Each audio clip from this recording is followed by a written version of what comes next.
Hello students, welcome to विद्या मंदिर classes. I am कोमल कुकरेजा, आपकी chemistry teacher. आज आपके लिए हम केमिस्ट्री का फर्स्ट टॉपिक लाए हैं, मैटर इन अवर सराउंडिंग। आपको सबको पता है कि आपके हाफ ईयरली एग्ज़ाम्स आ रहे हैं। इस टॉपिक को थोड़ा सा इजी करने के लिए हम आपको आज पढ़ाएंगे matter in our surrounding. Chapter first chemistry का है। ओके, अब बात आती है व्हाट इज़ मैटर। मैटर होता क्या है? सो anything which occupies space and have some mass।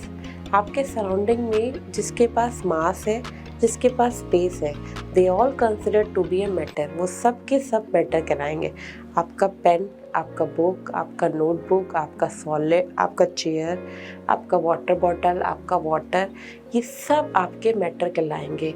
So anything which occupy space and have some mass, जिसके पास मास हो और उसने कुछ स्पेस को कवर किया हो, this to be considered as a matter. Now अब we come down to physical states of matter. Matter की properties, physical properties. Now matter is made up of very small particle. This is the first property. The particles of matter are very tiny, बहुत छोटे छोटे होते हैं। The particles of matter have a space between them। आया, particle के बीच में कुछ ना कुछ स्पेस होता है। Every two particles of matter have a space between them। The particles of matter are keep on moving, or you can say that continuously moving। Particle, matter के जो पार्टिकल्स होते हैं वो लगातार ट्रेवल या मूविंग करते रहते हैं। The particles of matter attract each other. एक पार्टिकल दूसरे पार्टिकल को अट्रैक्ट करेगा of a same matter. Now how can you जज? ये सारे पॉइंट्स आपके कैसे प्रूफ होंगे, उसके लिए हम आपको कुछ एक्सपेरिमेंट्स शो कर रहे हैं। Now the first point is that, ये फर्स्ट आपका पॉइंट था, matter is made up of very small particle. जो मैटर है ना वो बहुत छोटे छोटे पार्टिकल से मिलके बना हुआ है। आप उसको कैसे आइडेंटिफाई करोगे? हमने एक 100 ml का बीकर लिया। We take a 100 ml beaker, in that 50 ml of water are there, जिसमें 50 ml पानी रखा। We add a pinch of salt. आप उसमें सॉल्ट डाल दो, शुगर डाल दो, वॉट एवर यू हैव। आप we add a pinch of salt और sugar in it and dissolve. इसको हम लोग डिजॉल्व करते हैं। What you will observe, तुम क्या देखते हो? There will be no change in water level। Water के लेवल पे कोई चेंज नहीं आता जब हम उसमें शुगर डाल देते हैं। What you conclude from there कि मैंने जैसे ही उसमें शुगर डाला तो शुगर का पार्टिकल इतना छोटा था, वो वाटर के पार्टिकल के बीच में अपने आप को उसने फिट कर लिया। So what is the effect for there? No change in water level as sugar particle get fit into space present between water। Okay, so by this property you assume that the matter is made up of very very small particles। Now the second point is that activities show that matter are very tiny in nature। बहुत ही छोटे होते हैं। Particle से तो मिलके बना होते हैं, बट ये पार्टिकल्स भी बहुत छोटे होते हैं। What you do, हमने क्या किया, take a 100 ml of beaker और उसमें 100 ml हमने pure water, you can say that clean water. We added 2-3 crystals of potassium permanganate. Potassium permanganate का कलर इंटेंस पर्पल होता है, इंटेंस पिंक भी कहते हैं कभी कभी, तो you can say the purple. Take 2-3 crystals of potassium permanganate, dissolve in 100 ml of water. आप क्या देखोगे, जैसे ही आपने उसको पानी में डाला उसका कलर पर्पल, आपको पर्पलिश पिंक शो होने लगता है। ओके, नाउ आपने 10 ml आपने उस बीकर से निकाला और आपके पास एक 100 ml का बीकर होगा जिसमें 90 ml वाटर होगा। उसमें आपने वो 10 ml डाल दिया। आपने क्या देखा होगा, जो आपका सेकेंड बीकर है वो भी कलर्ड होने लगा पर्पल कलर में। Now the same procedure you have done the third time। Same आपने 10 ml सेकेंड बीकर से निकाला और आपके पास एक 100 ml का बीकर रखा होगा जिसमें 90 ml वाटर होगा।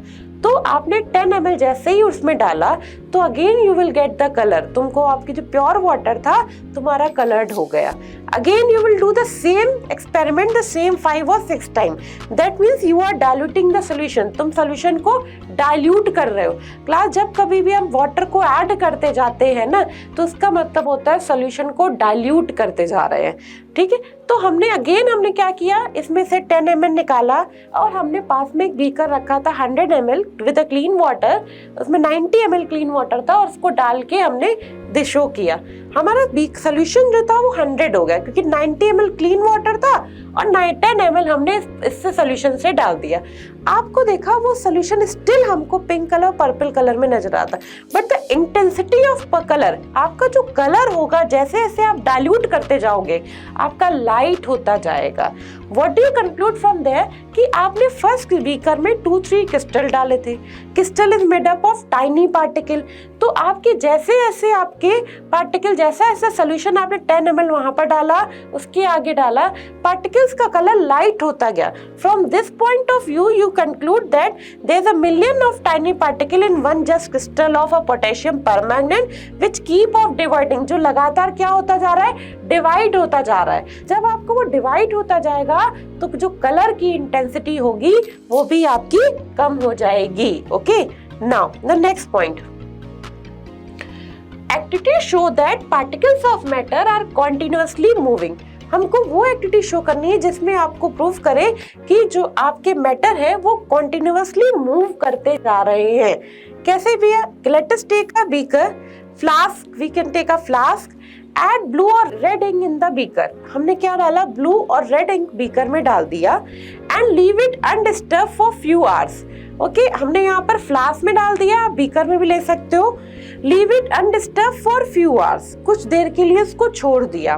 What do you conclude that, तो या what do you observe that, तुमको पूरा जो सोल्यूशन है वो ब्लू कलर का दिखेगा। The ink is spread evenly through the water due to movement of particles and ink. Ink क्या होती है, अपने आप को वाटर के अंदर स्प्रेड कर लेती है। तो जब आपको इंक वाटर के अंदर स्प्रेड कर रही है and that phenomena is diffusing, mixing of particles. Ink के पार्टिकल वाटर के पार्टिकल में मिक्स हो रहे हैं, वाटर के पार्टिकल इंक में मिक्स हो रहे हैं, that phenomena is known as diffusion. तो what is diffusion? So the spontaneous intermixing of particles of two different type of matter is called diffusion. And you know that हमने पीछे experiment किया, उसमें हमने बच्चों क्या देखा कि इंक में वाटर डिसॉल्व हो रहा था, ठीक है, हो रही थी। So in that case हमें क्या पता लगा, ink is a different particle of matter and water is a different particle of matter. Whenever the two different particle of matter intermix with each other, that phenomena is known as diffusion. इस phenomena को diffusion कहते हैं। एक example है, the fragrance of perfume mixes with the particle of air. जो perfume की fragrance है वो एयर पार्टिकल के साथ मिक्स हो जाती है और बहुत दूर तक चली जाती है and reaches a large distance in a few second. कुछ ही सेकेंड में बहुत दूर तक चली गई क्योंकि जो उसकी फ्रेग्रेंस है वो एयर पार्टिकल के साथ मिक्स हो गई। परफ्यूम के पार्टिकल, एयर के particle get mix up to each other and spread the whole the area, या यू कैन से दैट कुछ दूर तक वो स्प्रेड हो गई क्योंकि एयर ट्रेवल करती है दूर तक। तो that's why this is example of diffusion. The rate of diffusion increases on increasing temperature. आपका इसका फैक्टर डिफाइन करते हैं कि डिफ्यूजन किससे बढ़ता है। जितना ज्यादा डिफ्यूजन कराना हो आपको, उतना ज्यादा आपको टेम्परेचर देने पड़ेगा।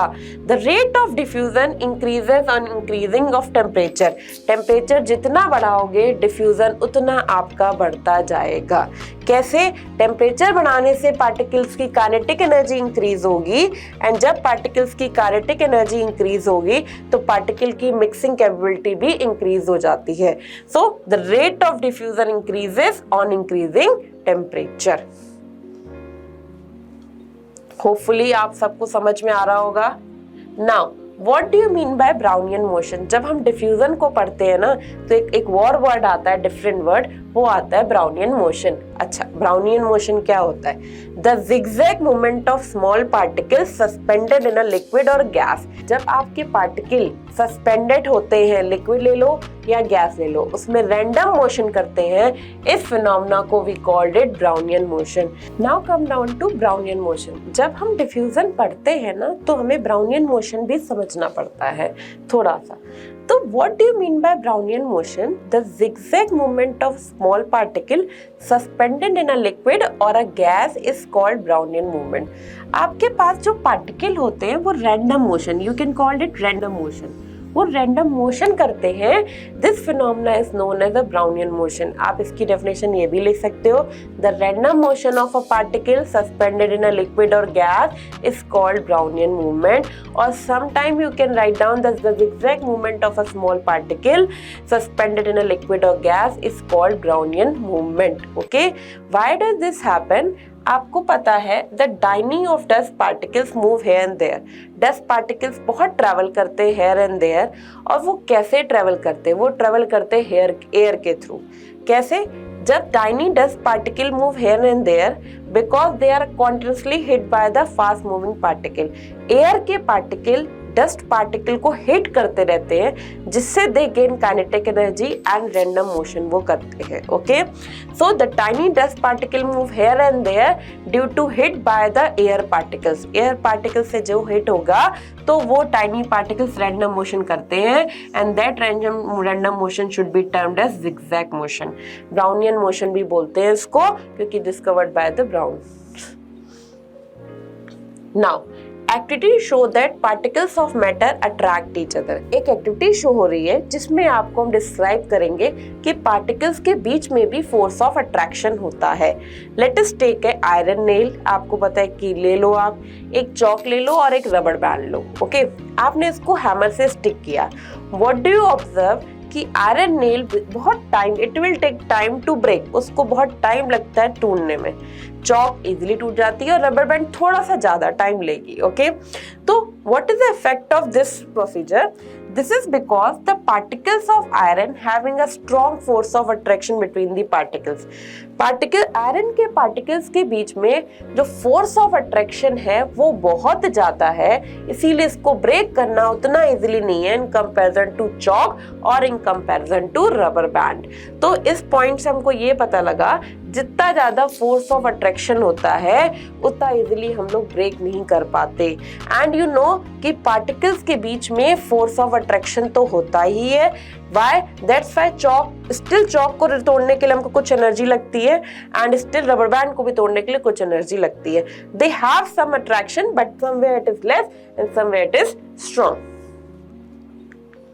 Now come down to classification of matter. Matter को कैसे क्लासिफाई किया गया है? Now first is physical classification, other is chemical classification. For physical classification, solids, liquids and gas. For chemical classification, it will be pure and impure.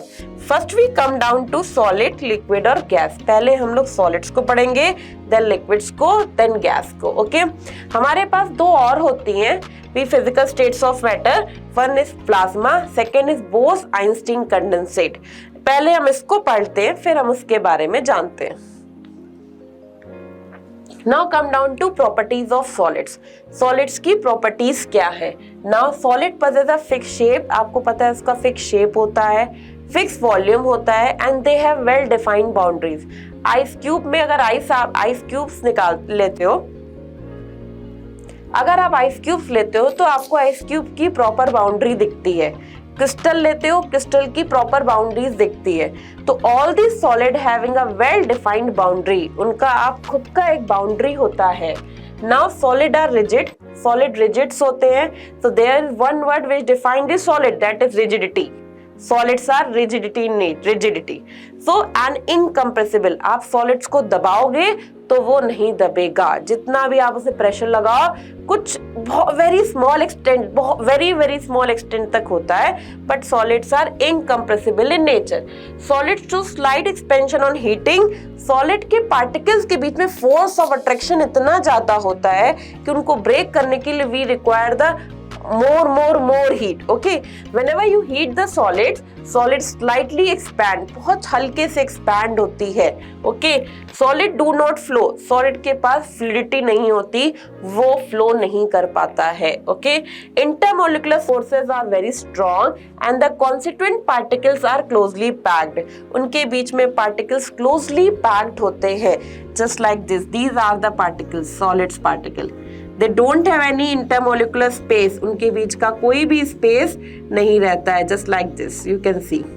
Okay, so they have strong intermolecular forces and don't have any kind of intermolecular spaces, or sometime you can say that interparticle spaces. आपका जो solids है वो particles से मिलके बना है, तो आप interparticle space भी बोल सकते हो. Okay, solid cannot fill the container. आपका solid की well defined boundaries होती है, उसकी खुद की boundaries होती है, वो कंटेनर की बाउंड्रीज को अटेन नहीं करता, इसीलिए वो कंटेनर के स्पेस को पूरा नहीं फिल कर पाता. Solid can not fill the container. Molecules of solid have least kinetic energy. उनके पास फोर्स ऑफ अट्रैक्शन जिसके पास बहुत ज्यादा होता है, काइनेटिक एनर्जी बहुत कम होती है उनके पास. Okay, solid does not show diffusion. Solid diffusion show नहीं करता. Properties of liquids. Now we come down to liquids की properties. Liquid have definite volume but no definite shape. उसके पास वॉल्यूम तो डेफिनेट रहता है बट डेफिनेट शेप नहीं रहता. आप पानी को ग्लास में डाल दो, पानी ग्लास का शेप ले लेता है. पानी को बोल में डाल दो तो बोल का शेप ले लेता है. जिसमें आप वाटर को डालोगे, लिक्विड्स को, वो कंटेनर का शेप ले लेता है. Liquids are almost incompressible but not rigid. That means कि लिक्विड रिजिड नहीं है, वो थोड़ा कंप्रेसिबल हो जाता है but it will be, we can't say कि ये इनकम्प्रेसिबल होता नहीं है. They are almost incompressible in nature but not rigid. Liquid show slight expansion on heating but more than solids. Liquids को आप गर्म करोगे तो वो एक्सपैंड करेगा बट उतना ज्यादा एक्सपैंड नहीं कर पाता जितना गैसियस कर पाती है, और सॉलिड से थोड़ा ज्यादा एक्सपैंड कर पाता है. अगर सॉलिड को हम सेम अमाउंट की हीट दें और लिक्विड को भी अगर हम सेम अमाउंट की हीट दें, दोनों सेम वेट के हैं, तो what do you conclude that solid जितना आप एक्सपैंड करेगा, लिक्विड उससे थोड़ा सा ज्यादा एक्सपैंड करेगा. Intermolecular forces are strong enough to keep the particles. उसके पास फोर्सेज होते हैं, वो उतना ज्यादा स्ट्रॉन्ग नहीं होता जितना ज्यादा सॉलिड्स का स्ट्रॉन्ग रहता है. सॉलिड के स्ट्रॉन्ग इंटर पार्टिकल फोर्सेस की वजह से सॉलिड के पार्टिकल, सॉलिड का जो शेप होता है वो फिक्स रहता है. यहाँ पर आपका लिखा हुआ है intermolecular forces are strong enough to keep the particle together but not enough to keep them in a fix position. उनको फिक्स पोजीशन पे रख पाए. इतना स्ट्रॉन्ग होता है कि उनको साथ में रखे बट इतना स्ट्रॉन्ग नहीं होता कि उनको फिक्स पोजीशन को अटेन करने दे. Liquid fill the container according to volume of liquid. Container को फिल कर देता है, as you all aware about that. Molecules of liquid have more kinetic energy than solid. आपके पास काइनेटिक एनर्जी हर एक पार्टिकल्स के पास होती है, किसके पास ज्यादा, किसके पास कम. तो आपके सॉलिड्स के पास काइनेटिक एनर्जी उतनी अच्छी नहीं होती बट आपके लिक्विड्स के पास काइनेटिक एनर्जी होती है. दैट्स व्हाई वो अपनी फिक्स पोजीशन पे नहीं रह पाते हैं. So liquid show diffusion. Any can say that कि जब वो अपने फिक्स पोजीशन पे नहीं रह पाते तो वो डिफ्यूजन कर सकते हैं. ओके, तो that's why liquid show diffusion. Now properties of gases. A gas is neither definite shape nor definite volume. ना तो उसका शेप फिक्स रहता है, ना तो उसका वॉल्यूम होता है. It takes the shape and volume of vessel containing in it. जिसमें उसको रखा जाएगा उसको वो फिल कर देते हैं. Okay, gases are highly compressible in nature. ये क्या होते हैं? कंप्रेसिबल होते हैं. जितना दबाओगे उतना कंप्रेस होते जाएंगे. आपको पता है आपके घर में जो एलपीजीज होते हैं, दे हैव कंप्रेस्ड गैस. उसके अंदर जो गैसेज होती है वो कंप्रेसिबल होती हैं.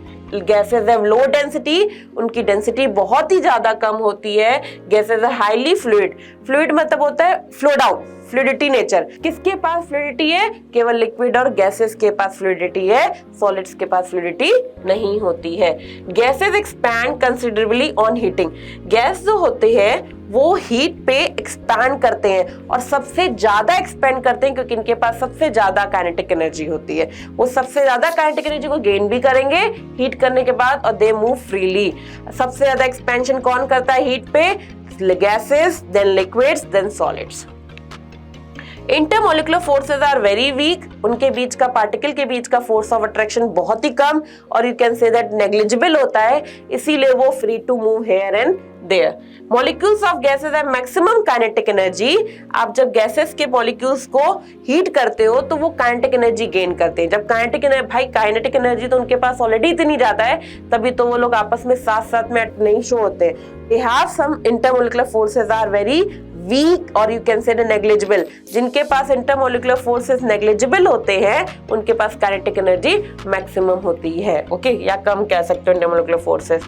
Gases show diffusion faster, gases have maximum kinetic energy, therefore उनके पास डिफ्यूजन भी क्या होता है, सबसे ज्यादा होता है, okay. Now come down to plasma. As I discussed, there are 3 physical states: solid, liquid, gas. But one more we added, plasma. Do you know plasma? When you heat solid, you will get the liquid. When you heat the liquid, you will get the gas. And when you heat the gas, you will get the plasma. Okay? तो plasma क्या होता है? Neither fixed shape nor fixed volume. They have the plasma. आप किसी भी gas को heat करते हो तो उसके इलेक्ट्रॉन्स उसकी पोजीशन को छोड़ के चले जाते हैं and they get the positive charge ions. तो प्लाज्मा में पॉजिटिव चार्ज आयंस होते हैं, इलेक्ट्रॉन्स होते हैं, ओके, दैट इज प्लाज्मा। और आपकी जितनी भी रॉड्स होते हैं, इतना भी कलर्ड रॉड्स होते हैं, आपके बल्ब होते हैं, they are consist of plasma, okay, so that is your plasma. We have done with the solid, liquid, gas and the physical properties of matter. आपके टॉपिक का जितना भी है वो हम नेक्स्ट पार्ट 2 में कवर करेंगे। Thank you so much everyone.